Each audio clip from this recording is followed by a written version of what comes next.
Atmanamaste, dear soul crafters. Welcome to my exclusive video podcast, Soul Crafting with Tanushree, Crafting Your Inner Awareness.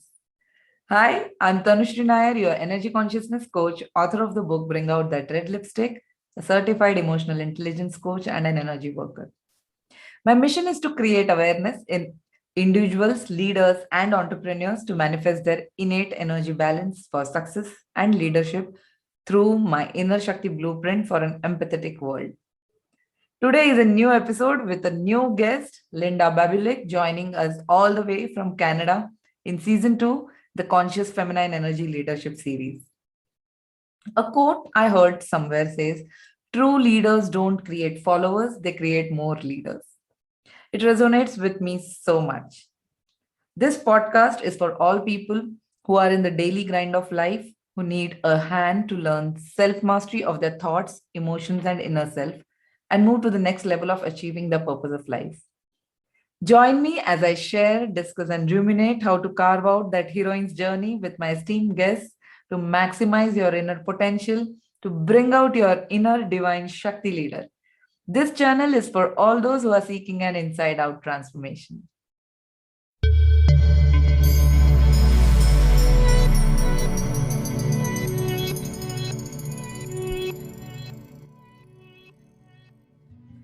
Hello and a warm welcome, Linda Babulic, to our show. So glad to have you on Soul Crafting with Tanushree. Hi, Linda. Well, thank you very much for having me. So let me introduce Linda Babulic. She is a ZESTy executive life coach and author of the #1 international bestseller, Zest Your Life, A Taste of Inner Wisdom. With over 25 years of experience in the public, private, and non-profit sectors, she has worked with people from all walks of life. A turning point in her life began with a shamanic vision quest in 2003. She discovered that her soul's purpose is to be of service in love and beauty. Linda interprets the shamanic wisdom for today's world. It subtly permeates her #1 international bestseller, Zest Your Life, A Taste of Inner Wisdom.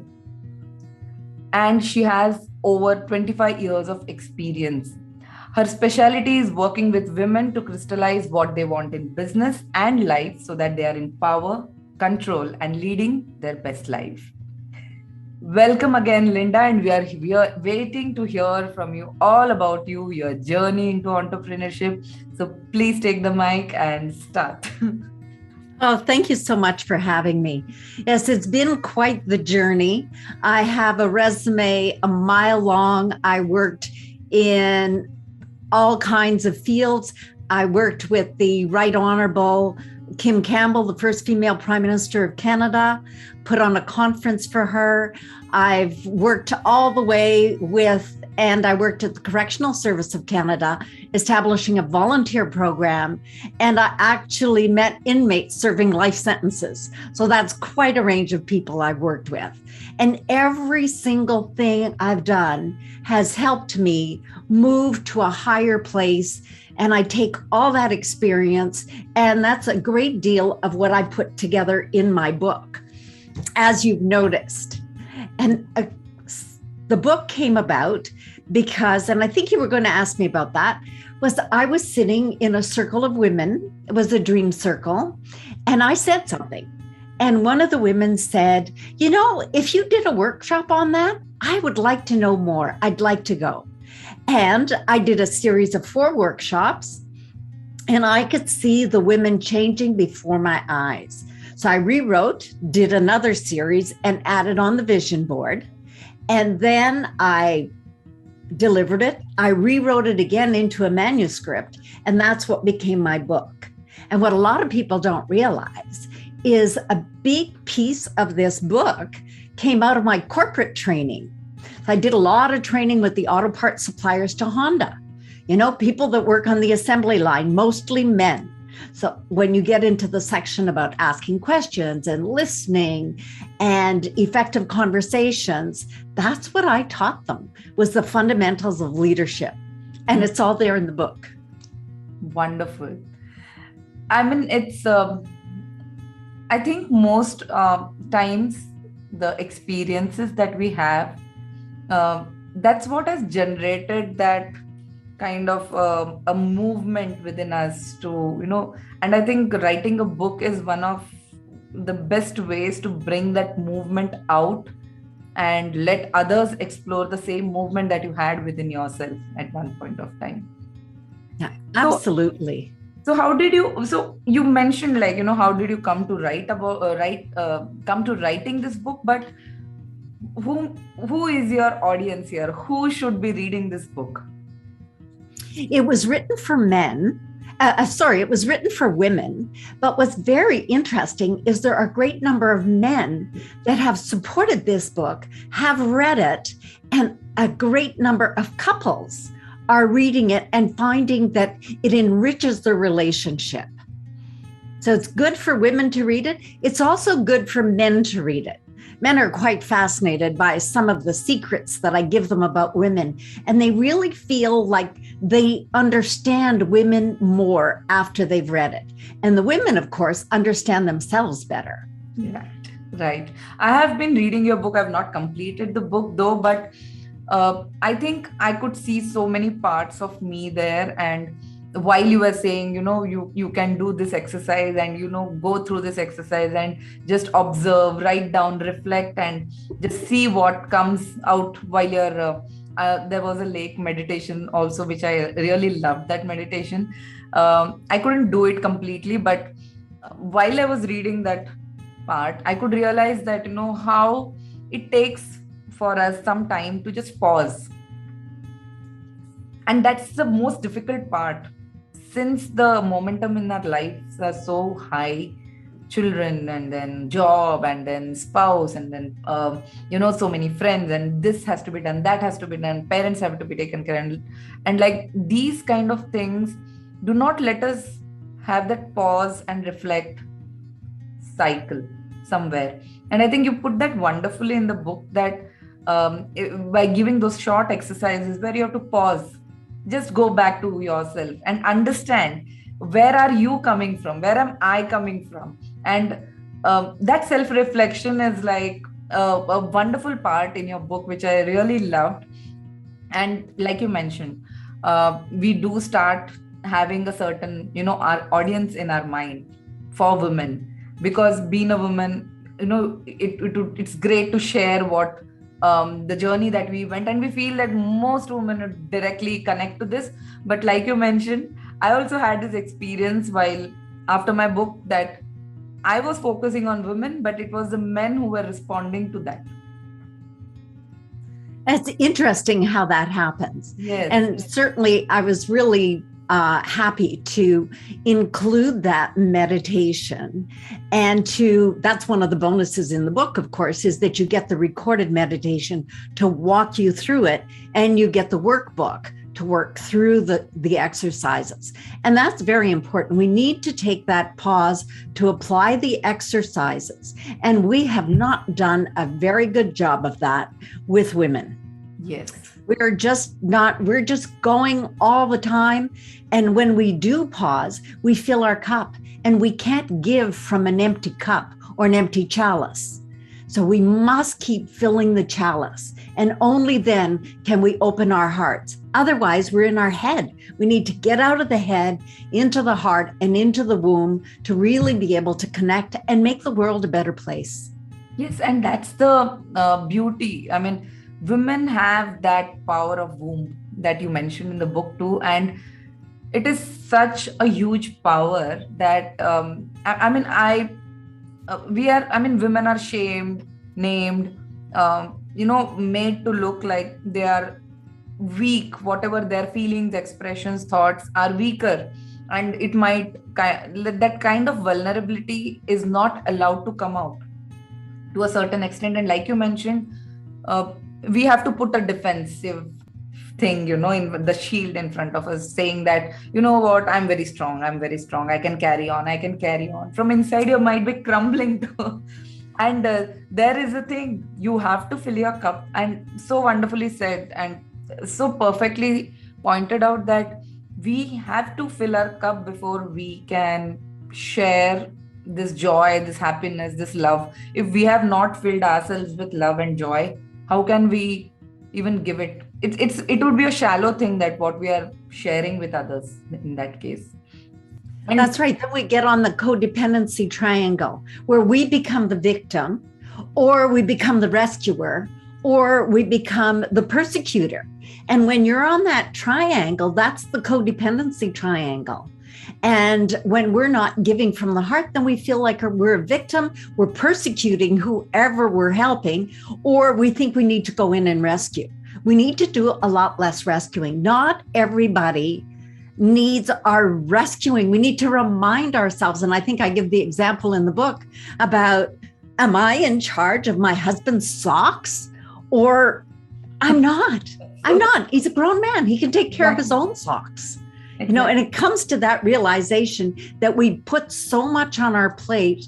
If you get nothing else out of listening to this, just take a look at everything that's on your plate and see what you can remove. Do you really need to fold everybody's laundry? Maybe not.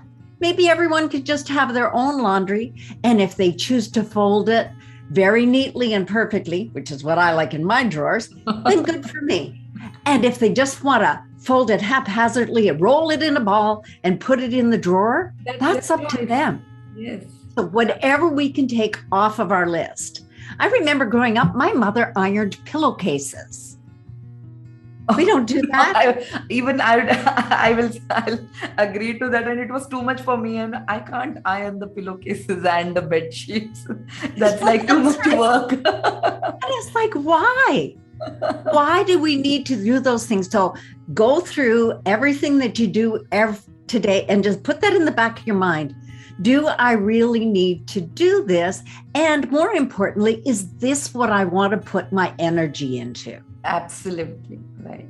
I teach a program called ROIT, Return on Invested Time. It used to be called time management, but I've switched it around. What is the return on the time we are investing in this? There's no return in ironing sheets. In fact, in negatives, and it's not even appreciated, acknowledged, or even regarded like it's been done. It's like, oh, if it's your wish, you do it, it's good for me. If not, still it's good for me. But like you mentioned, there is no return of investment in that. And if we as women look at all of the energy that we expend, is there a return on that investment? And that's not being selfish. That's the first thing we're called. We're called selfish, and we need to be able to stand in our power and speak our truth and say, no, this isn't being selfish. This is doing what needs to be done. And we can pare it right down. Then we have time to pause. Then we have time to take a walk. Then we have time to feel, not think, but feel. Let's just feel the world around us. Absolutely. I think that's one of the things that the pandemic has done for us. Absolutely.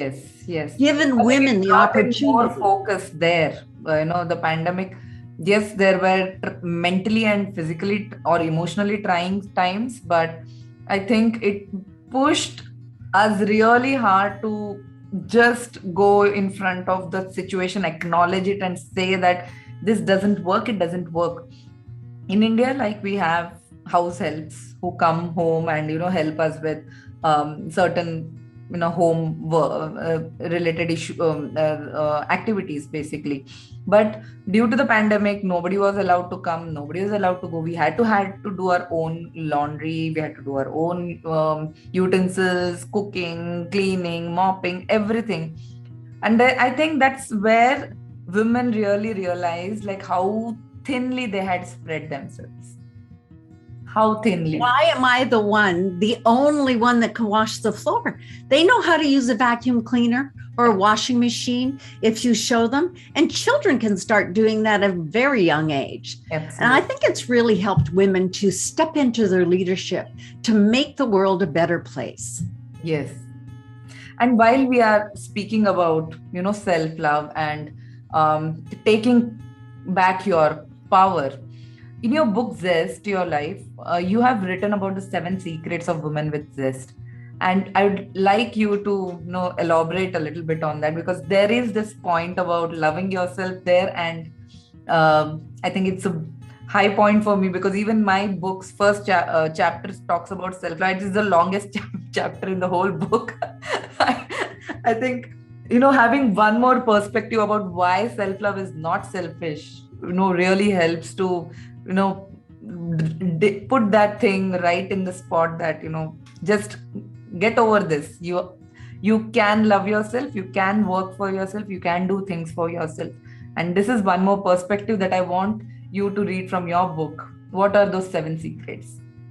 And all of it leads to the number one need in women is self-respect. And as an aside, the number one need for men is to generate or provide. So they may be providing you with ideas, whatever they're providing. If you want to cut a man down, because they'll have all kinds of ideas, just tell him his idea is stupid and see how quickly he melts.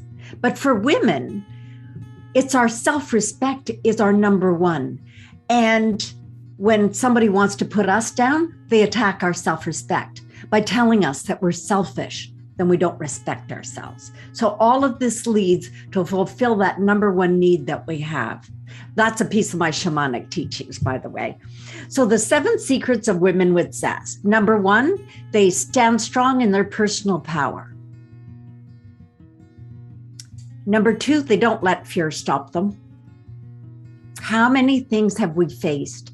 And when we feel that fear is stopping us, take a look and really take a look and say, is this real?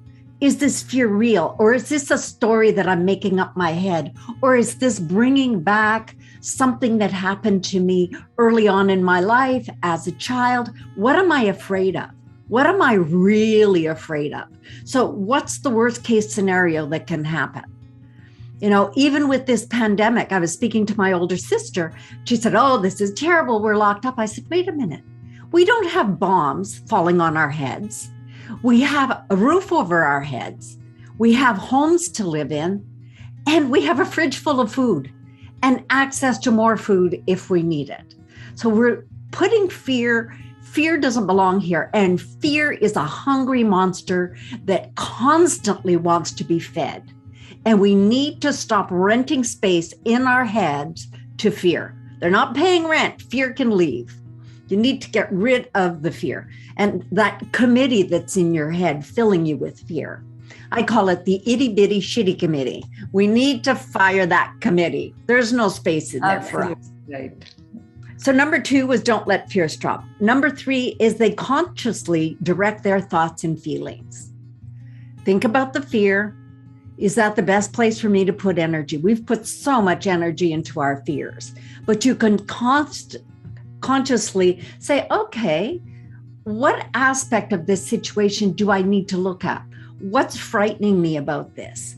And then change those feelings around to what have I learned about this?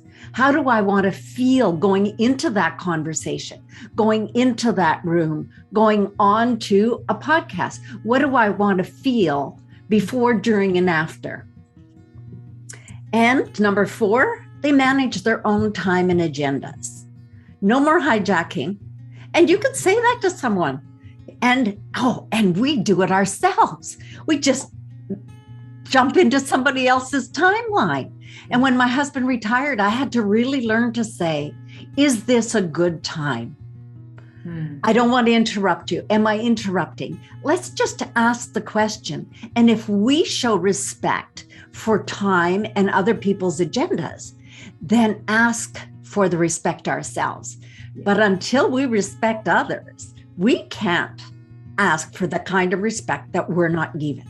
And even with children, you'll find children now, because their parents are already on the phone, they will say, just a minute, I'm just texting my friend. Yes. Why? Because they learned that from the parents. And you say, okay, how long will that take? When's a good time? You book your appointments, you book your time, you show the respect for each other. Number 5, women with zest honor their dreams and desires. How seldom are we asked, what do you really want? What do you want your life to look like, to feel like? And I do a vision workshop that's how do you want What are your dreams and desires emotionally, physically? Do you want a house, a home, a caravan to travel in? What do you want physically around you? What do you want mentally? Do you want that clarity of mind? Do you want to be sharp? What do you want mentally? Intellectual stimulation. And what do you want spiritually? We are spiritual beings having a human experience. So what do we want spiritually? How do we connect to the goddess? How do we connect to the divine? Whatever you call it for you. For me, it's the divine and the goddess that I connect to. And I set my intent for everything I do, starting with first thing in the morning. How can I be of service in love and beauty today, right now? And number 6, take action to make a difference. You have to do something. You can't just read a book and say, oh, I have all these big plans. You must take action. And to make the world a better place, it needs to be action that's going to make a difference. Now, the action may be taking that pause. That's taking action. Don't think for a minute that taking a pause is not taking action. And the last one, if you do all of these, women with zest love their lives. And if you don't love your life, then change it. How you describe your life is how you feel about it. So if you have a wonderful life that you love, and if there's some parts of it that's niggling at you, change it. Change whatever you can change in your life. And we can't dump every annoyance in our life, but we can love the good, and we can love and be grateful for what we have, and grateful for the lessons the pandemic's teaching us. Those are the 7 secrets of women with zest. So beautifully put. And I think you have brought in each point, and so powerful, each of these points. Like you mentioned that, dreams and desires is something that we haven't thought about. Some years back, if someone had asked me this 6 years back, maybe, I was so much in the flow of, going to office, managing the kid, coming back, picking him up from daycare, coming back, cooking, eating, sleeping, getting back to office. I knew everything that everyone else wanted. But if somebody asked me the question, what would you want? I would not know. What would you do if you are given a day off, relaxing? I don't know. I had absolutely no idea. And I think that's how, we not just put our desires and dreams back or behind, it goes into negative mode almost. That's what the book stands for. See, the Z is to zero in on exactly what you want in your life. What do you want? Get that hyper focused, and then get excited. Be like a child at Christmas. I want it, but mommy, I really, really want it. So we need to have some emotion attached to it. Every memory we have, think about all of your strong memories have an emotion attached to them. Absolutely, yes. The sad memories, an emotion attached to it. So I agree. A happy memory, an emotion is attached to it. And then the S is for success. And you define your success for yourself. Because success for you and success for me are 2 different things. Success for me today is different than success for me yesterday. Yes. And when you do all of these things, the T is to transcend and transform your life to a higher place, so that you do have your soul crafting when you do this. You're definitely soul crafting. And your soul is begging for you to come back. And you have a contract. You have a soul contract that you must fulfill on this planet.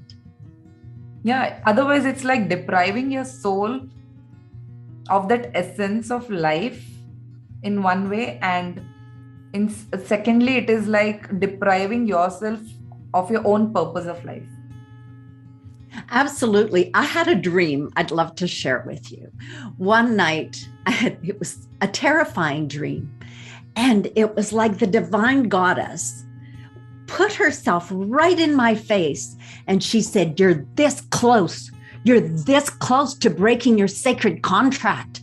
Stop all of this and get at it. You have things to do. You're this close to breaking your sacred contract. It was like, I was terrified. I thought, oh, I better get on these programs. As you're saying, I better start making my offers so that I can share my skills and knowledge. And as we are discussing about these 7 secrets of women with zest, what do you think this will do for women leaders and entrepreneurs today who adopt these secrets? If they stand in their own power, first of all, they will learn to love themselves. They will absolutely follow those 7 secrets. You will learn to love yourself more. You'll love your life. And I think we owe it to the people around us to live the best life that we could live. And then when people see us walking down the street, they can feel our energy, and our family will feel that. I firmly believe that we must heal ourselves. And when we heal ourselves, we heal those around us. So your children will know how to have a zesty life, and your spouse, your partners, your family. Because when we heal ourselves, we heal those around us. And when we heal those around us, we can heal the world with our energy and putting that vibration out. So we really do owe it to the planet to really be able to put that out there. So rightly said, and so apt, because you cannot be living in silos. It is always, mechanisms around us, communication around us, the relationship around us, which shapes and, changes or transforms and transcends us, as you mentioned. And I think you made a great point there, Linda. While we were discussing the other day too, while we were speaking on, conversations, communication, or what is it that is the right way to communicate, or how you put it. I love the name that you have given to it, is the 3 keys to juicy conversation techniques between men and women. And it's not just men and women, but I think it's all around us with whomever we interact, the kind of conversation that we have with self and others, in fact. Please do share it with our listeners too, because, I did hear a part of it, but, I would love you would elaborate that part. Well, the 3 keys to understand juicy, effective conversation techniques between women and men is a talk that I give. So if you would like me to speak to your organization, particularly works well, or it has, with organizations that are male dominated that now have women coming into them. So big companies that are all, now they have women's councils. And I've spoken to a couple of them about this. It's also a small piece of my course called Juicy Effective Conversation Techniques. So I've extracted the women and men 3 keys out of that larger talk. And we do need to be able to have juicy, effective conversation techniques. The big course includes asking questions, listening, all of those things. But the 3 keys that I'll share with you now is key number 1, we need to acknowledge that words are interpreted and understood differently. And you notice it's called Conversations Between Women and Men. And that's a little trick question in there. And when I talk to people about it, when they come back and they say, oh, your conversation's about men and women, I go, no, you turn that around because that's the way you've always said it. But words are interpreted differently. If I say he's ambitious, or I say she's ambitious, when was the last time you heard a man being called feisty? Ooh, she's a feisty one, isn't she? Yes. Men aren't called feisty.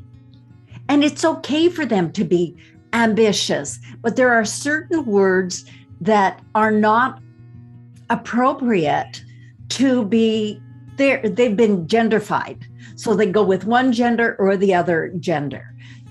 And they're interpreted differently. And you have to remember that when people are learning a second or a third language, English isn't their first language. It's not my first language. Yes. And so the words could be a bit confusing. And if you're trying to use a language and those words come up, you want to be very careful on choosing your words so that they are not putting anyone down. So we need to acknowledge that words are interpreted and understood differently. Key number 2 is posture influences conversations.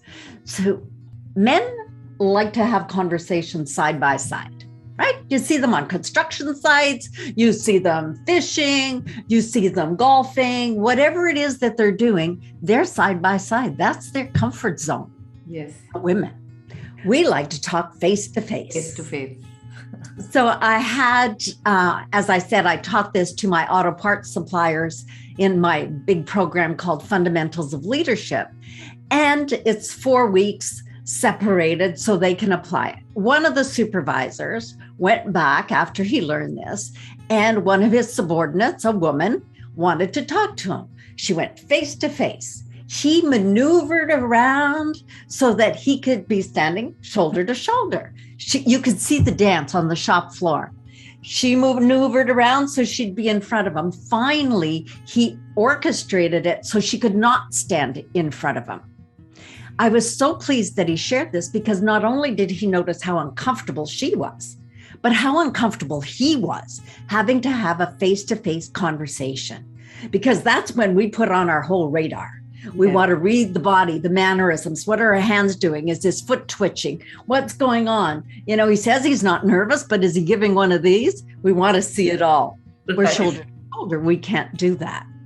So it's a really good observation that if you want a man's attention and you want to talk to him, this may not be the best policy.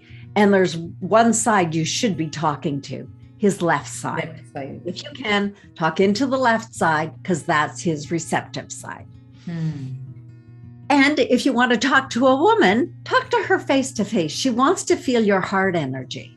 And key number 3 is who needs what. So you want to learn the top human needs for women and men. And I've already mentioned those. For women, it's self-respect. For men, it's providing or generating, whether they're providing a sperm or they're providing ideas. You know, do you know any woman that walked in the room and say, "Hey, I'm pregnant"?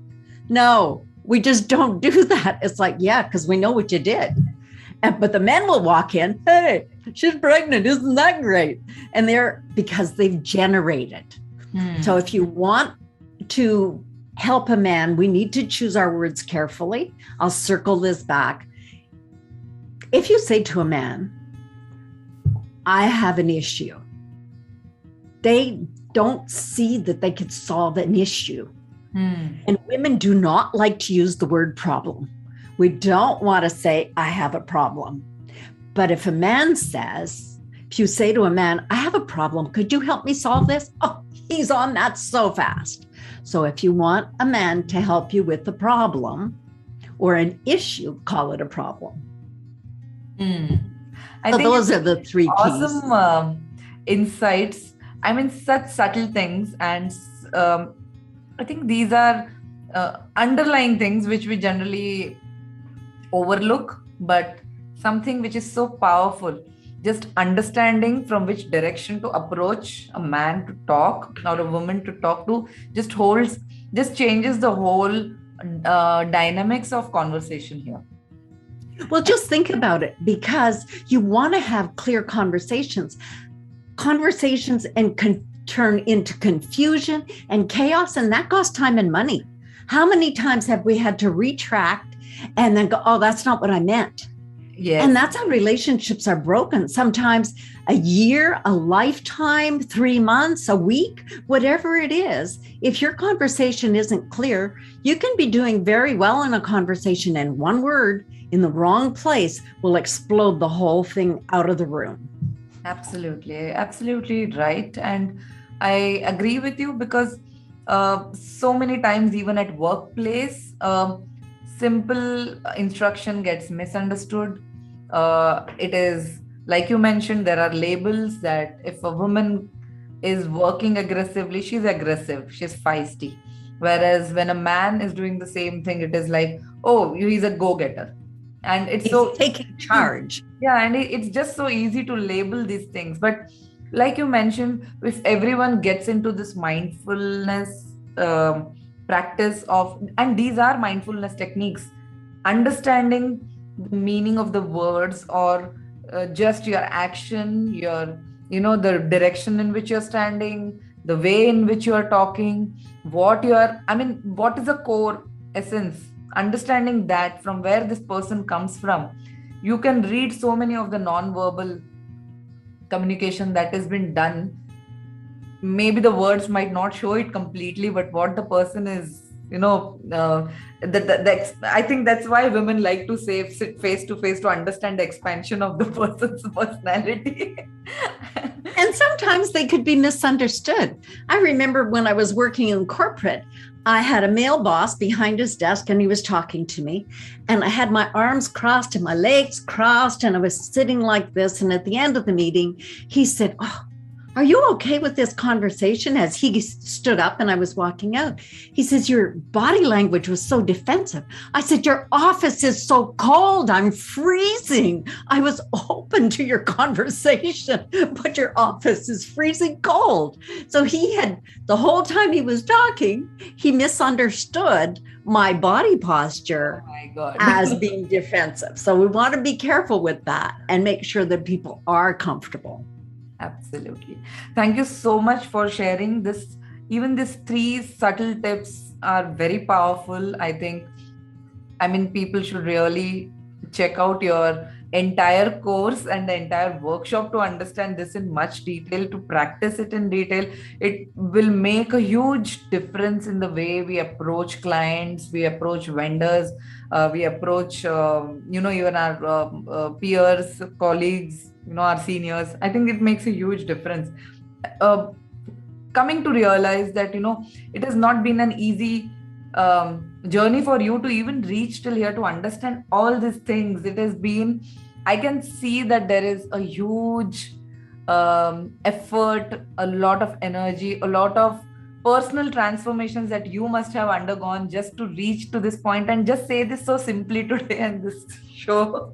And we all have our successes, we all have our setbacks when we are building our businesses, and maybe like moving from a job to a business, or transitioning or transformation in our own within ourselves. Would you like to share like one prominent episode of your success and one of your setback?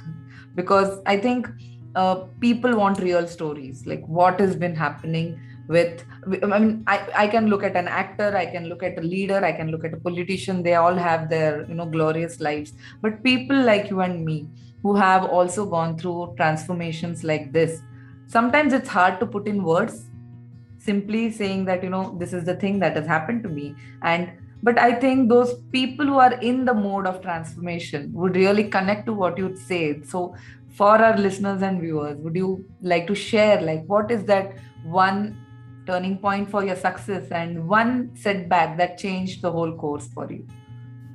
Well, we certainly can't be judging our life by where we are now. We really want to take a look at judging our life from where we were. That's the progression, not where I was last year, but where did I start? I never dreamed that I would have the life that I have today, because I grew up in a not wealthy household. My parents certainly were not wealthy by any means. And I remember when we got indoor plumbing, we did not have indoor plumbing. And that was a big deal to be able to do that. And it's, as we progressed and the neighborhood changed, because we were a little bit out of the city, and when the pipes came in, so that was, you realize you came from there and now you're here where I have multiple bathrooms in my home. And it's a significant thing for me, because I used to go visit my aunts in Detroit, and they worked little tiny things. She worked on the assembly line at Chrysler, and back before they had the robotics. And I used to dream about their homes.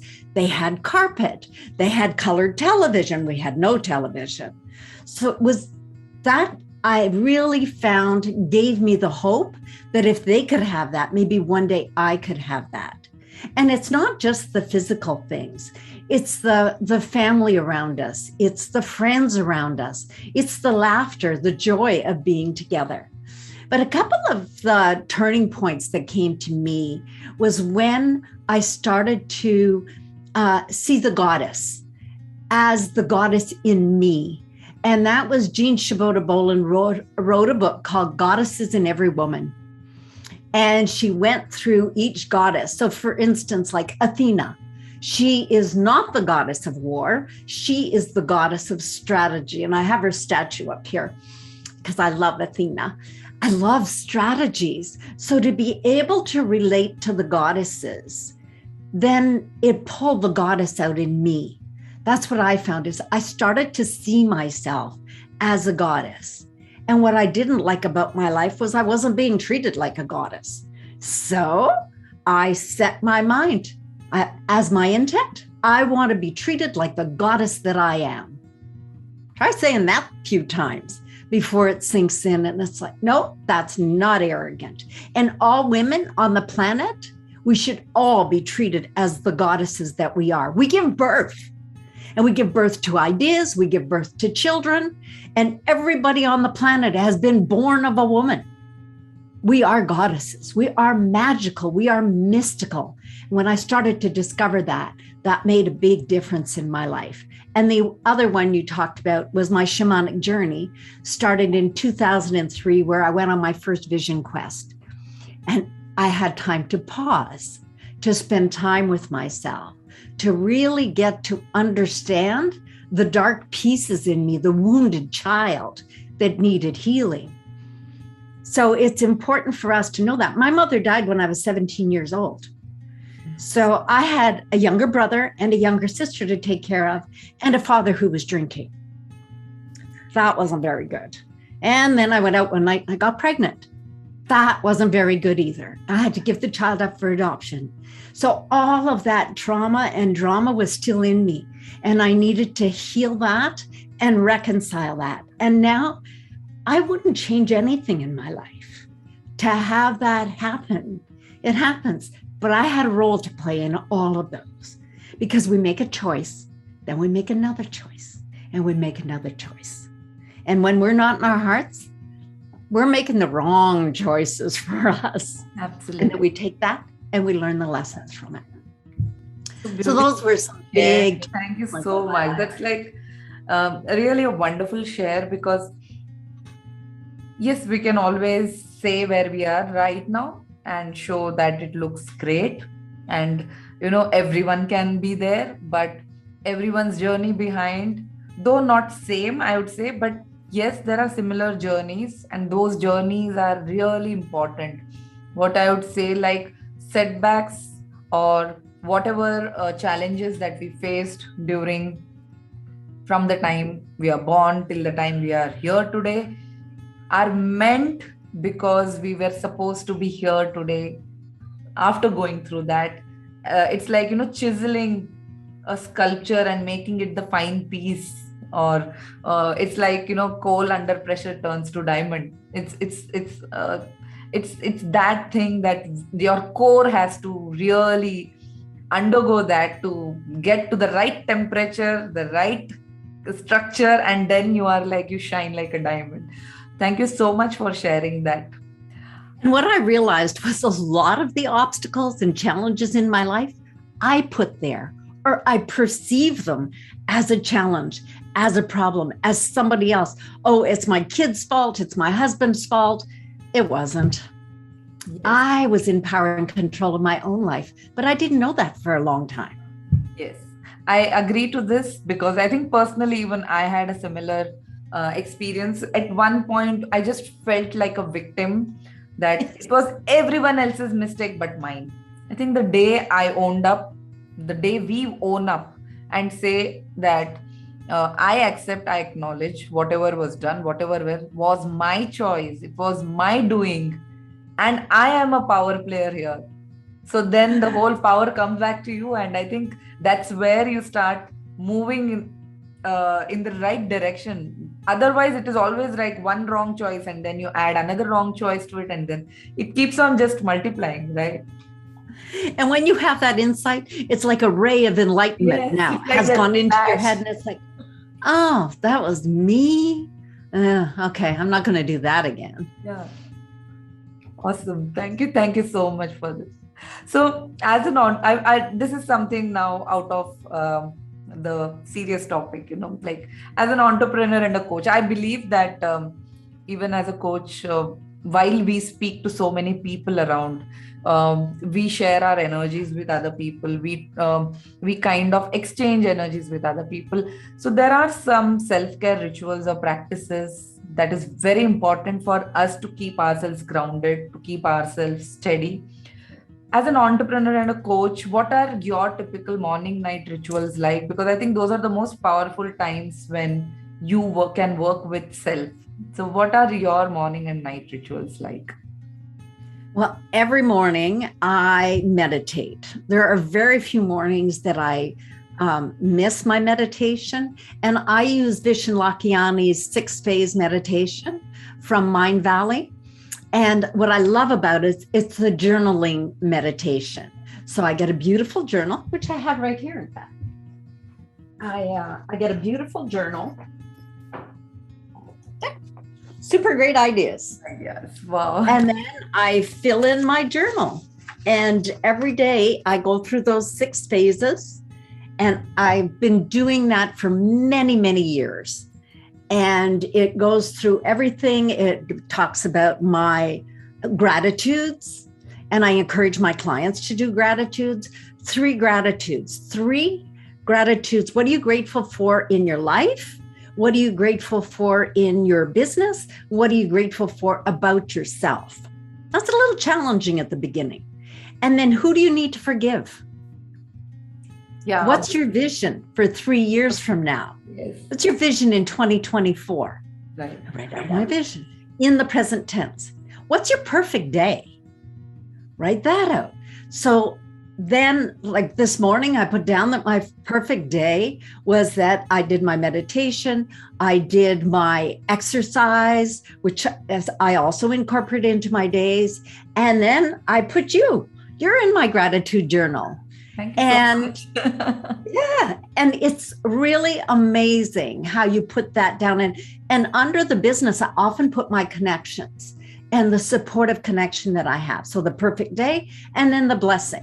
And for me, he gives you a blessing, but I always pull an oracle card. I have many, many decks. Right now, I am focused on this one by Rebecca Campbell, Work Your Light, and a pull card. And then I read the inspiration from that one every day. And that's how I start my day. Then I do my because that's set the intent and the tone for what I want for the day. And then I do my exercise. I have a good, nutritious breakfast. And then I come up to my office and I get some work done. Wow. And at the end of the day, I try to not work as late. I used to work 90 hours a week, and we're not doing that anymore. And I have a nice, nutritious dinner. And then I try to get to bed fairly early. And I always set my intent to have wonderful dreams and insights, and messages come to me during my dreams. I think a perfect ending. And what you have mentioned is, the crux of it is, how do you intend every day to be? And I think that's the power of, instead of goal setting, which I also propound a lot in my workshops, that goal setting becomes very rigid. But when you go into setting an intention, I think the universe expands itself automatically to bring those things to you. And that's where I think, like you mentioned, putting the gratitude and the blessings. Sometimes you feel, I want this in this form. This means success to me. But the universe might have a better and a bigger plan. And if you just, move that goal and put an intention there, you might get a better and a bigger and in a different featured thing also. Maybe it might be a different featured result for you, but it might be for your best. Mm-hmm. It's for your highest good. And I write it at the top of my page. This is my daily schedule. So at the top, my intent says flow with the divine. And at the bottom, I put my wins. What are all the great things that happened to me today? Thank you so much for sharing this rituals and showing your your journal and your, how you structure your day with intentions. And the next question, I think everyone has a personal favorite quote that inspires them, motivates them. And I think in the times when you feel low or when you feel joy, I think this is a quote that just comes automatically. What is your favorite quote that inspires you? Oh, I have so many in my book. It comes to me more like song lyrics than an actual quote. I love this one by Christian Dior. Zest is the secret of all beauty. There is no beauty that is attractive without zest. That's one of my favorite ones because I love zest and I love having zest and I love sharing the zest. Yes. Thank you. So, as we come towards the end of today's talk, any tip or advice that you would like to share with our followers and listeners? I would love to have a conversation with anyone who's interested. So you have my link for them to book a meeting with me, or they can just contact me, linda@lindababulic.com. Drop me a note. And if you want me to expand on any of these things, live your life with zest. That's my final advice. Live it with zest and share your zest. The world needs it now more than ever. It's time to share your beauty and share your zest with the world. Thank you so much for that message. And yes, we'll be sharing Linda's social media coordinates in the description below, and how you can get in touch with her various programs. You can directly send her a mail or a message where you will come to know more about her programs, her workshops, her courses, organizations who want to book her for their workshops. Thank you so much, Linda, for taking time out from your busy schedule and joining us for the show all the way from Canada. We wish you and your business higher successes. I hope that you spread this light far more along the whole globe. And it's been a pleasure knowing you. It's been a pleasure talking to you and discussing ideas, thoughts. You do exude that zest. You do exude that energy to whenever we spoke. And thank you so much for joining in today's show. So, dear listeners and viewers, from keynote speeches to coaching, consulting, and workshop, Linda addresses the growing need for connection. Anyone seeking greater meaning, deeper understanding, and the kind of joy that comes from the heart will benefit from her talks and programs. The links to Linda's online business presence is in the description below. And with this, we come to an end to today's episode of Soul Crafting with Tanushree, the Conscious Energy Leadership series. Thank you so much. Thank you. And this was yet another interesting discussion with a guest having a very unique niche. The conscious energy leader brings with them a deep exploration of their thoughts and derives energy from this constant awareness and inner guidance. Today's guest, Linda, explicitly showed this through her own wisdom, her own inner wisdom. To know more about how I do this for my clients using my Inner Shakti Blueprint, you can head over to my website www.tanushreenair.com and subscribe to my newsletters or connect with me on my FB and Instagram pages. On Instagram, you can find me as @Soulful Living with Tanushree. You can also subscribe to my YouTube channel Tanushree Nair by pressing the bell icon.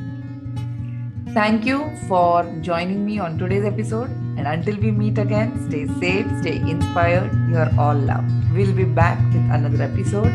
Peace, love, and light. Tanushree signing off.